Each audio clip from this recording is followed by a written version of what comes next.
On this edition of Sightings, classified government documents called Majestic 12 could link the White House, the CIA, and the Congress to a conspiracy that has kept extraterrestrial contact a secret. The Majestic 12 documents tell a simple story about the recovery of a crashed flying saucer, alien bodies. How long can the secret be kept? Secrecy is not designed to keep the enemy from knowing. It's designed to keep the people from knowing. Then, Teresa Carlson died mysteriously. Now, a psychic detective offers a startling vision of what happened. I saw a very mousy-looking man. Plus, did a special psychic bond with animals save this man's life? Dogs truly can tell when something's about to occur. Later, a legendary entity is captured on film, and a mystery sound in Taos, New Mexico is forcing people to leave.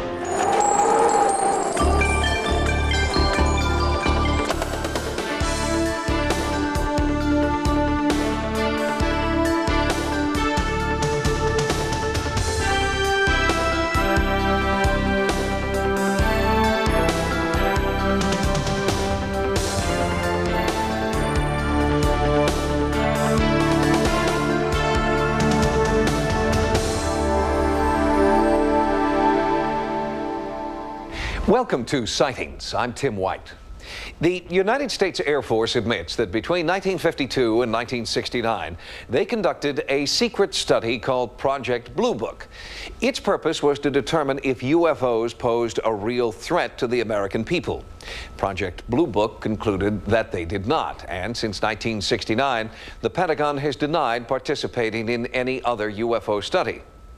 But ufologists believe this is a lie, that secret projects with names like Moondust, Ozma, and Aquarius continue to this day. Does the United States government know more about these UFOs than they're telling us? Are top secret projects withholding information from the American people? There is mounting evidence that UFOs are considered a serious threat to our political and military stability. Sightings has investigated thousands of pages of documents, all written by government employees, all on the subject of UFOs.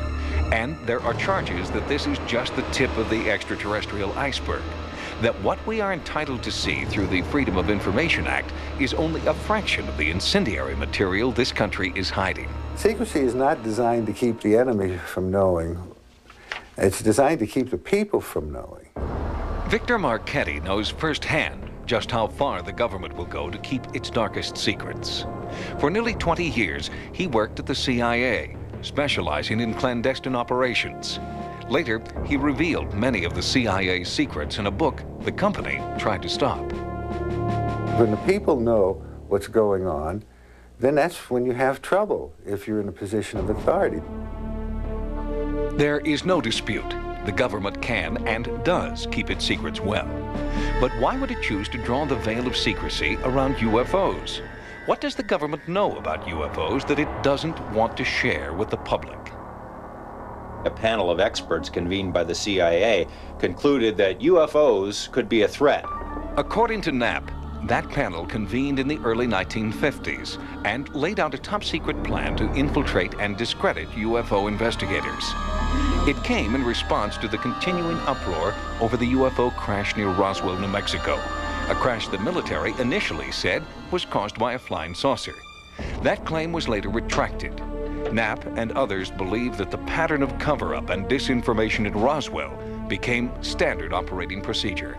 Beginning in 1953, these top-secret projects were allegedly given names: Saucer, Red Light, Grudge, Magnet, Snowbird, all with different functions, but all with the same agenda. This is being visited by aliens from outer space. Obviously, the United States government would have a great interest in this. But the only UFO project that the government has ever publicly acknowledged is Project Blue Book, which was in operation until 1969. What they did was to investigate something that was a potential threat to our national security. Colonel Robert Friend directed Project Blue Book for 4 years. In a rare interview, I asked him about the true purpose of the project. Some people believe that Project Blue Book is part of was part of a massive government cover-up in order to avoid people getting too excited about UFOs. Well, if it was, they were very successful because they covered it up from me too. Do you believe that the Earth has ever been visited by craft and or beings from somewhere else? I'd say no. Those of us who really dug into it know that Blue Book was a cover. Many ufologists believe Blue Book was instituted to deflect attention away from a super-secret task force called Majestic, or MJ-12. 12 experts who, illegally, bypassed Congress and reported directly to the White House about potential UFO threats. Majestic 12 is the name given to a committee allegedly established under President Truman in 1947, following the apparent retrieval of an alien vehicle and bodies in the New Mexican desert. We know about Majestic 12 because of this, a 1954 memo from Robert Cutler, Special Assistant to President Eisenhower, alerting General Nathan Twining to an upcoming MJ-12 meeting. The document is in the National Archives, but the government insists it is a fake.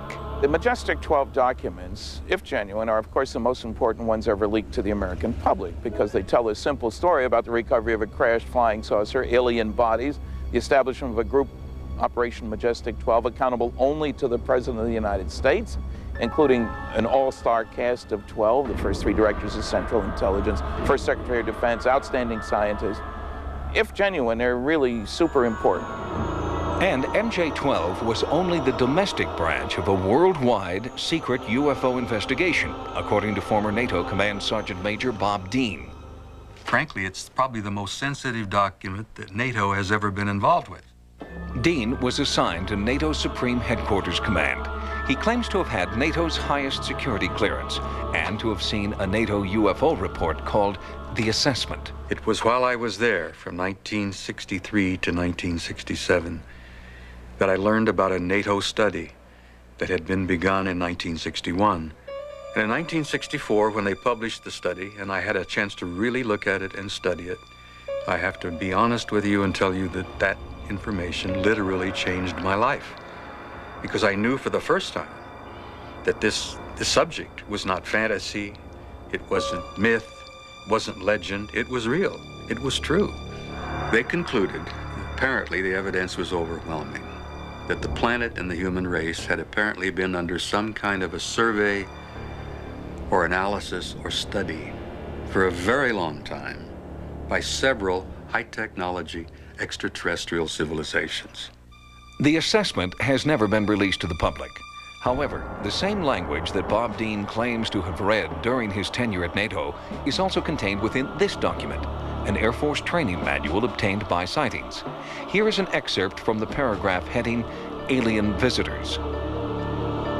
The most stimulating theory for us is that the UFOs are material objects which are either manned or remote-controlled by beings who are alien to this planet. To date, these intelligence agencies have denied any interest in UFOs beyond Project Blue Book. If this is true, why have thousands of pages of UFO documents been obtained through the Freedom of Information Act? All those agencies, with the exception of the Air Force, denied any serious interest in UFO research. Suddenly they come out with thousands of pages of documents, and more have been released. But page after page is virtually blacked out. What are they hiding? Incontrovertible proof that there are people from outer space who are more intelligent than we are and different than we are from us and are here would undercut many of the institutions on which our civilization is built. And to those who say that we have been visited, that the government knows we've been visited, and the government is covering it up for reasons we may not understand, you say what?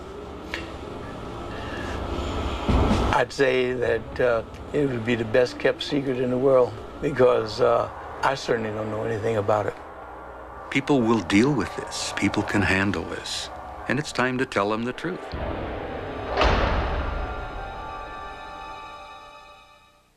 The Roswell incident in New Mexico was the springboard that launched modern interest in UFOs and the persistent charge that the government knows more than they're telling us.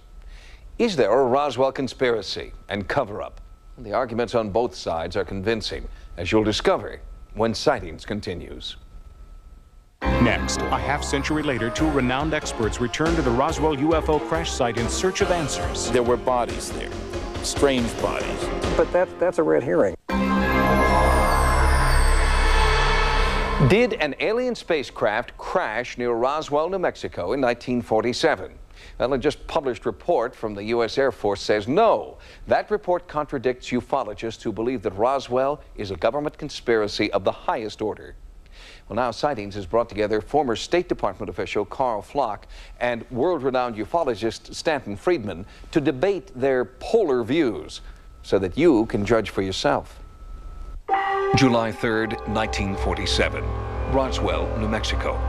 The time and the place of the most significant UFO event in history. Mac Brazel and his daughter Dee find that something has crashed on their sheep ranch. But what crashed remains a mystery, fiercely debated for more than 50 years. Roswell has been investigated, dissected, and reconstructed in the press, in top-secret military reports, and even in a television movie titled Roswell. July 8th, the official government version of the incident released to the press. The UFO was a weather balloon. For 50 years, the military has maintained that no further explanation is necessary, but significant questions remain. First, what were the size, shape, and overall dimensions of the craft? Second, what was the craft made out of? What materials were recovered? Third, were bodies collected at the site? And were those bodies human? And finally, is the government hiding the truth about the extraterrestrial origin of those bodies? Sightings has brought together two world-renowned Roswell experts to debate their opposing views on the Roswell incident. Stanton Friedman is a physicist who has developed nuclear rocket technology for the space program. He has lectured on UFO phenomena since 1967. Roswell is important because it set the tone for what the government did and knew. I mean, that was 1947. It's important because it's proof that we're part of a galactic neighborhood. Aliens are coming here. Carl Flock is a former Deputy Assistant Secretary of Defense and CIA intelligence officer. He agrees with Friedman that there was a crash and a cover-up, but does not believe the incident was the result of extraterrestrial visitation. Flock's recently published study on the incident is titled Roswell in Perspective. I was not convinced one way or the other about the extraterrestrial element or precisely what was involved. The only thing I was sure of, or reasonably sure of, was that the official explanation of it being a weather balloon and a radar target misidentified was nonsense. Flock and Friedman agreed to meet near the site of the historic Roswell crash. The debate begins.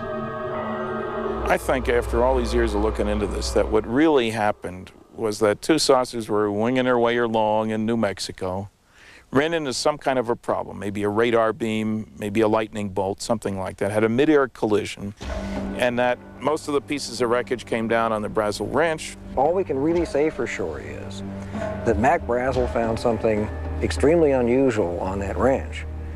I think, frankly, that most of the testimony, even from people who have testified to the odd nature of some of this debris, points towards not something extraterrestrial, but towards Project Mogul, which was a very sensitive project.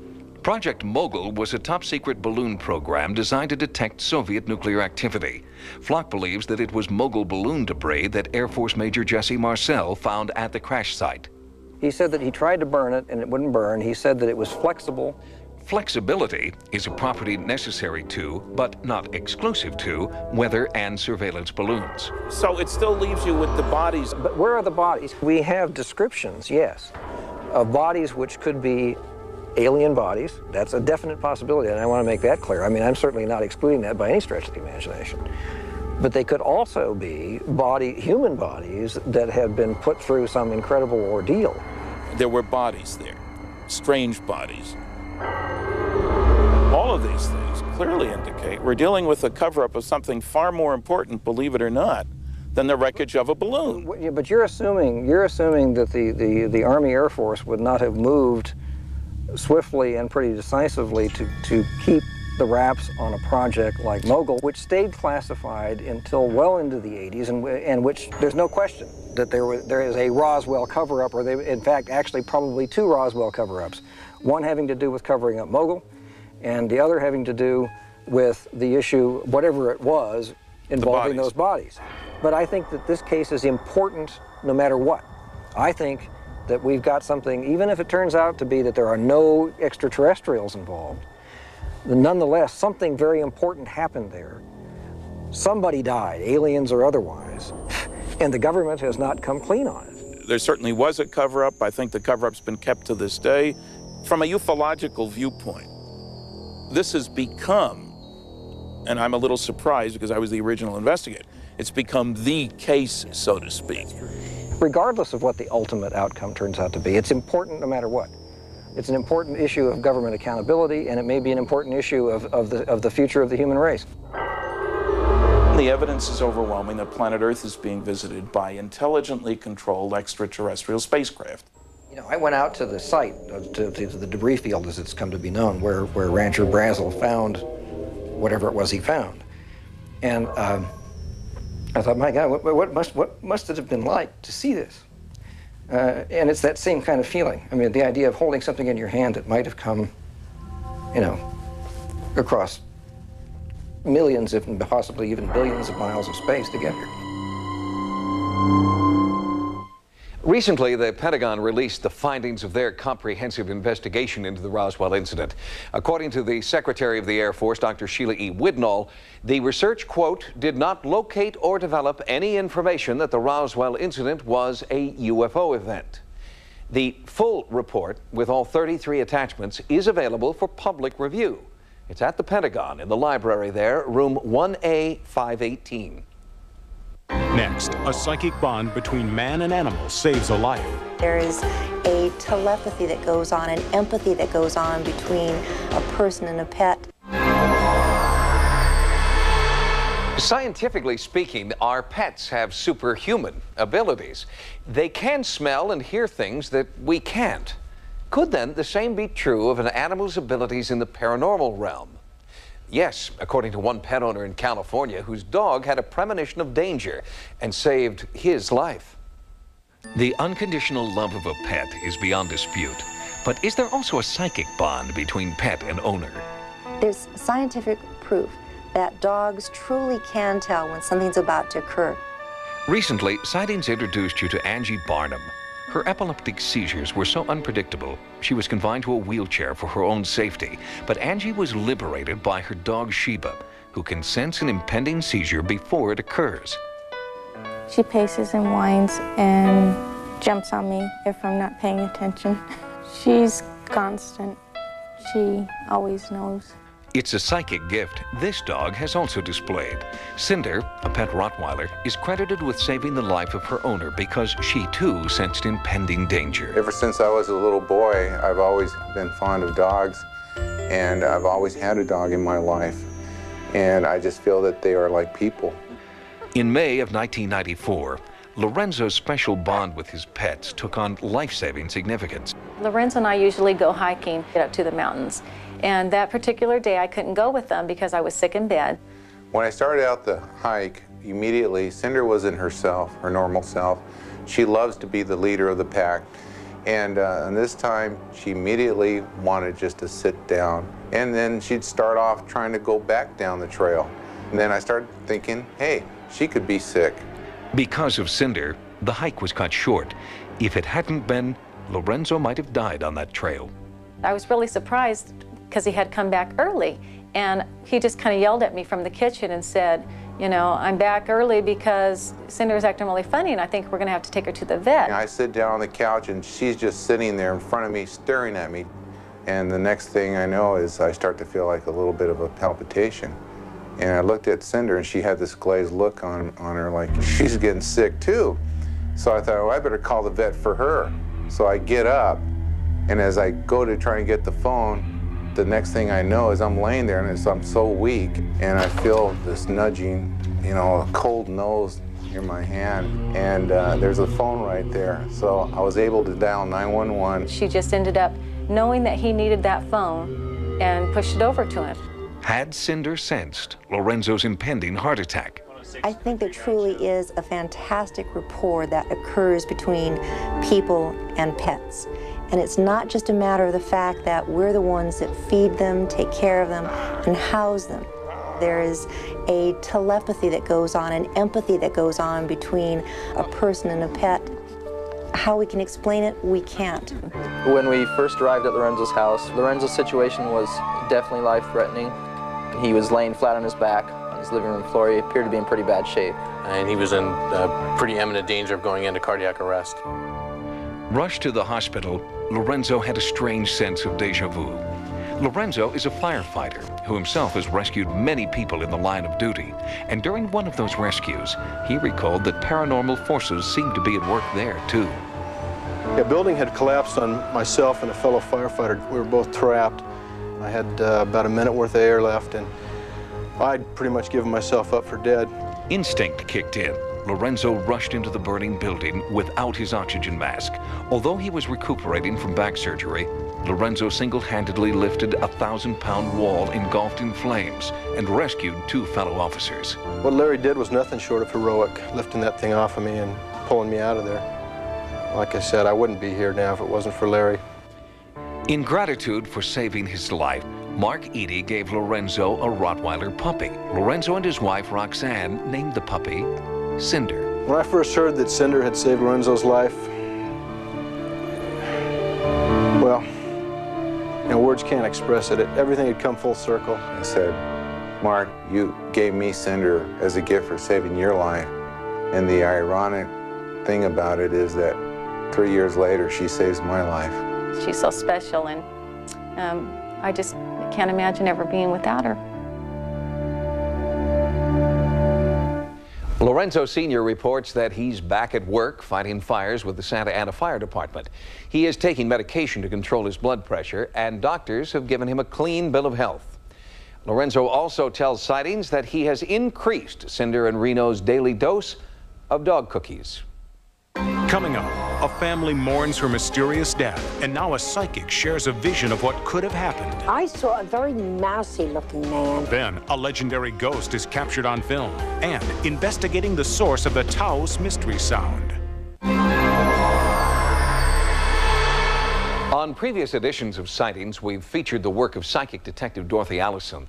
Dorothy believes that she has a supernatural ability to see into a crime scene and pick up where police have left off. In Pennsylvania, a family mourns the death of a sister and a daughter.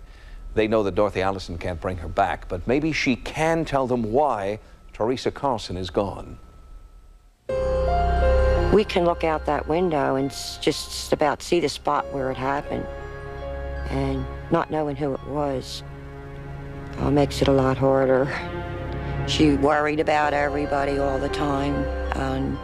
She had real compassion, and she trusted everybody too much, I think. You know, nobody was bad. Everybody was good. Did she die because she trusted too much? No one knows why or even how 28-year-old Teresa Carlson died in September of 1993.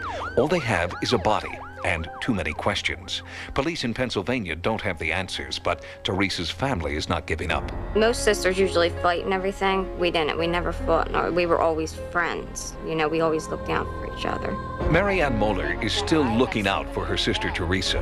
She continues to meet with police detectives, struggling to keep the case alive. With the support of her fiancé, Colin Farrell, Mary Ann has decided to turn to a more unorthodox detective, psychic Dorothy Allison. Despite a heavy caseload, Dorothy cannot refuse this call for help. Those little blue eyes and big tears coming out of them, saying, I'd love to know what happened to my sister. I can't rest nights. I get nightmares. I see blood coming off my sister's arms. I see so many bad things. While the results are mixed, police detectives admit that turning to a psychic detective is often a family's last ray of hope in an otherwise unsolvable crime.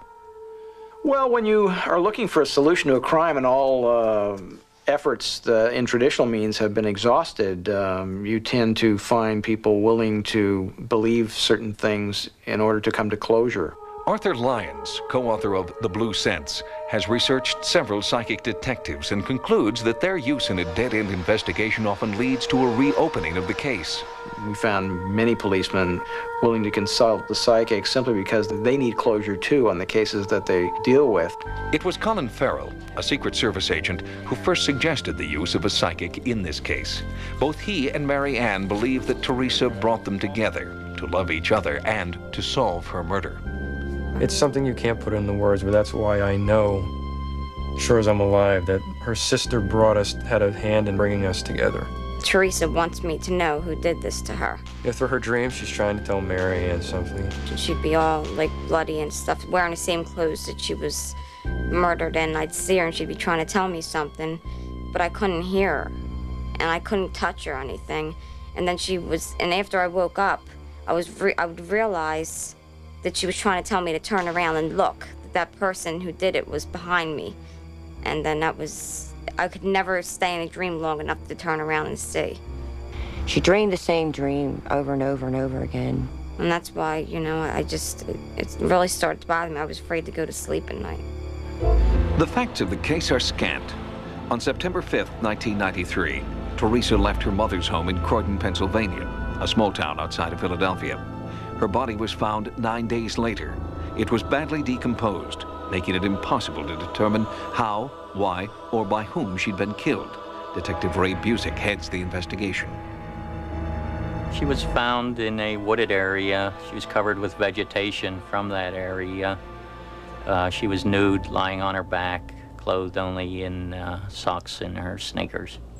Teresa was tracked from her residence on September 15th of 1993 in the Croydon area to a pharmacy, several local bars, until the evening hours, like 6 or 7 o'clock in the evening. The police have suspects, but no hard evidence. More than a year after Teresa's death, Dorothy begins her psychic investigation with the police department's cooperation. First, she reviews the facts and talks to the family. I had dreams about her. And what did you dream? Dreams are beautiful.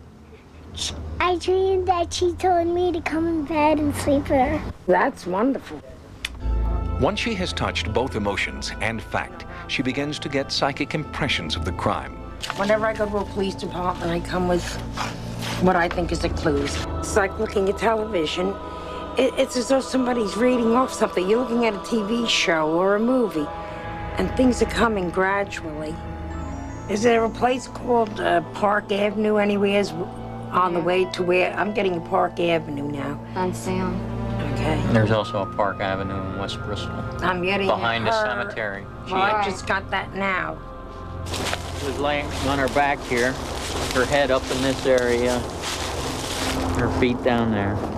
At the scene of the crime, Dorothy was flooded with images of how Teresa died. Police have asked us not to reveal those details. They hit too close to home. But we can show you a composite sketch of a man Dorothy believes witnessed the death. I saw a very mousy-looking man, and his eyes were so droopy that they reminded me of eyes that can't stay open, and, you know, very drawn-looking. And I felt that his nickname was Needles because he took so many drugs. And I feel that he's got a very funny, shrill voice. Personally, I'm a believer. There are other people within my department who are non-believers.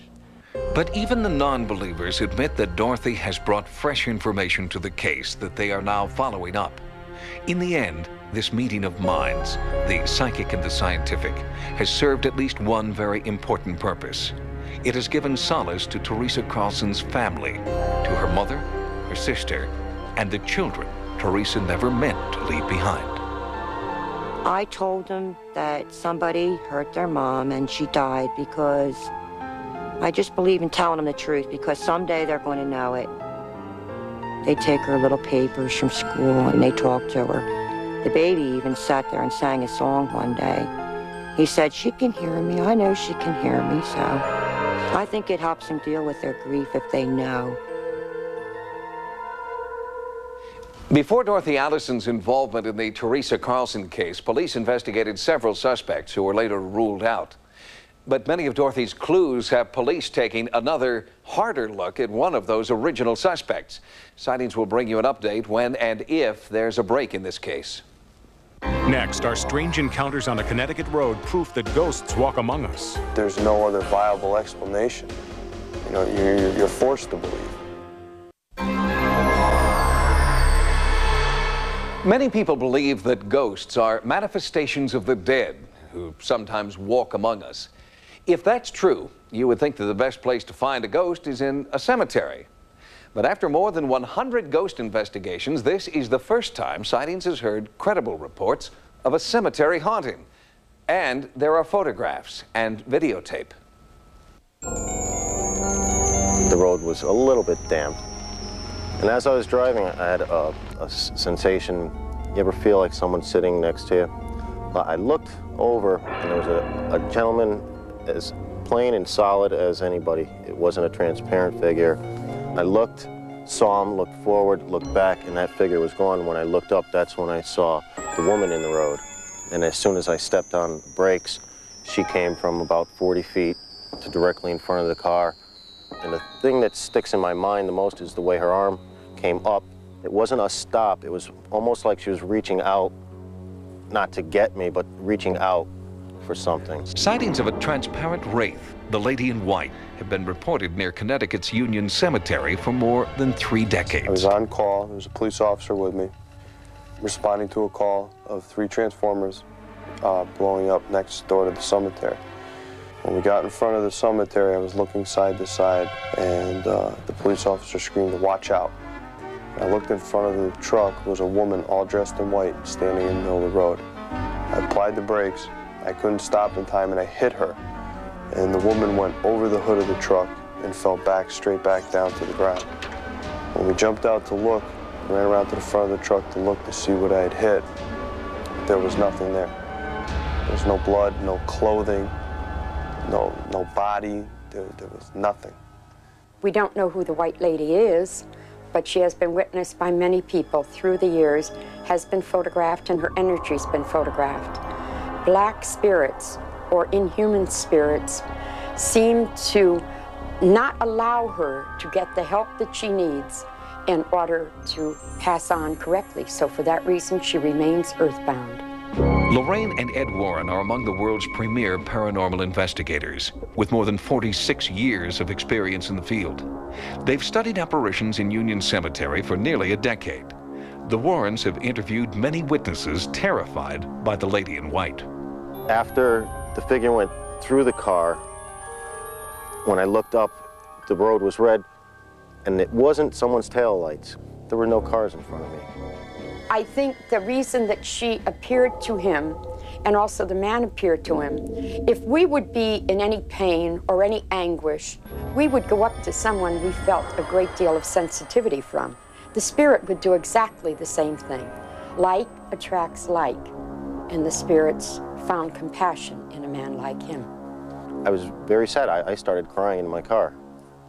I don't know if part of it was nerves, that I was frightened, or if it was just the sadness that came over me was incredible. The sense of sorrow that he felt is the compassion that he felt for that particular spirit. That is called radiotelethesis, where you feel the pain or the anguish of the particular spirit. The road ahead of him turning that muddy red color was an indication that at that time Rod was going into their dimension. I didn't tell anybody the story for about 2 weeks, not even my wife.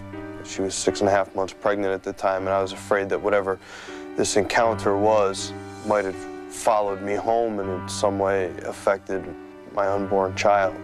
I even went as far as I talked to the local police department. I contacted 3 area hospitals. Nobody had reported any missing persons, hit and runs, nothing. We know that there were 3 transformers which had been burning. The electricity had been spewing out into the atmosphere for hours, right near the graveyard. The spirit needs something to physically show itself, to manifest. In this case, he used the electricity, which was very powerful, and the molecular structure of that spirit solidified to the extent that it was almost like cement. And this is what they hit. A Sightings investigative team accompanied the Warrens on one of many photographic sessions they've conducted at the graveyard. Several local residents have been trained in a special photographic technique developed by the Warrens. Lorraine, a renowned psychic in her own right, pinpoints energy vortices in the cemetery and directs when and where photographs should be taken. You are giving the spirit every opportunity to implant their image onto the film. See, you're not photographing a ghost. The ghost is implanting its image, and the law of attraction is there just as it is in the sightings. There have been people from every walk of life, high school students, college students, police officers, professors, teachers, scientists, who have gone into those two cemeteries, Union and Stephanie, and come out with fantastic psychic pictures.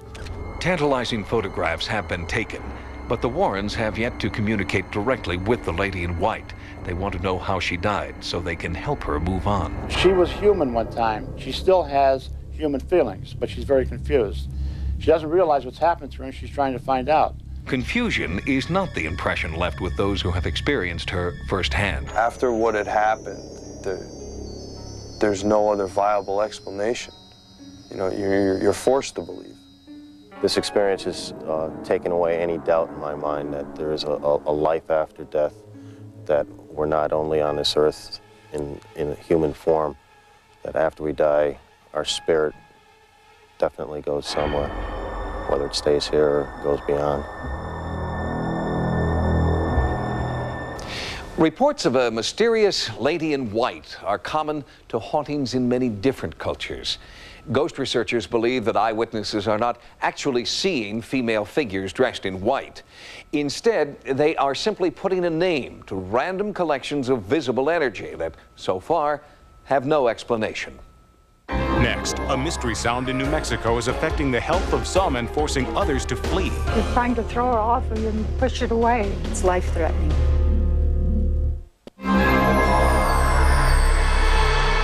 In 1991, several people in Taos, New Mexico started complaining that a mysterious low-frequency hum was driving them crazy and ruining their lives. Most of their neighbors thought that they were simply hearing things. To them, the Taos hum, as it was dubbed, became the Taos joke. But recently, scientists have proven that there really is a disturbing low-frequency hum emanating from Taos. The problem is they have no idea what's causing it. I've heard of people committing suicide because of it. You're throwing it, trying to throw her off of you and push it away. It's life-threatening. I'm completely stumped what it is. Listen to the hum. A deep, incessant, low-frequency drone. A very deep, deep roar constantly. I hear it now. Now imagine that you hear it every waking moment of every single day. These frequencies have actually caused me to lose my job. Imagine being ridiculed when you finally admit you hear it. Well, I say they're dope-smoking hippies, they have mental problems. Now, imagine your own physician thinking it's a mental problem, too. You wonder, am I crazy? They didn't believe that I was hearing sounds. To more than 1,300 people in Taos, New Mexico, the hum, the ridicule, and the self-doubt is not imaginary. It sounds like a motor running, like a refrigerator running 2 rooms away, or a diesel truck idling off in the distance. All they can ultimately do is leave. It drives them bonkers. It's like someone scratching their nails on a blackboard. It's obviously quite controversial in Taos because not everybody hears it. But of those who hear it, they're obviously suffering from it, and no one could fake a response like that. It wasn't until sensitive instruments actually recorded the Taos hum that sufferers learned they were not alone. At this point, we can't rule out anything as a possible source because we don't know what the source is. Tom Sharp is a reporter for the Albuquerque Journal who has been searching for the source of the Taos hum since 1987. Perhaps something is going on of a large industrial nature in western Utah. And for some reason, we are hearing it, or some people are sensing it hundreds, if not thousands, miles away. But many of the victims believe the source of the hum is the U.S. government, and that its motives are sinister. I believe that they're using it for mind control. I believe that they're using it for communications. And I believe that it's possible that they might be using it for a couple of other things that I don't really quite have a handle on yet. Well, the RF weapons have become maybe the first kinds of non-lethal weapons. Investigative reporter Chuck DeCaro is an expert on radio frequency deployment. He is investigating claims that secret government testing using RF technology is being conducted near Taos. Could engender a cause and effect relationship, much in the way that drugs have a cause and effect relationship. Secret underground bases in the Southwest are not without precedent. Such bases are known to exist in Colorado and Nevada. If a similar type of installation exists in New Mexico, what is its purpose? When we hear from hearers, what they mention is the possibility of military communications with offshore submarines, with other military installations, with electromagnetic waves. There have been a lot of studies in the military and other parts of government about effects of radio frequency energy, even at low frequencies, on human behavior and physiology. But the Defense Department insists that RF studies have no relation to the Taos hum.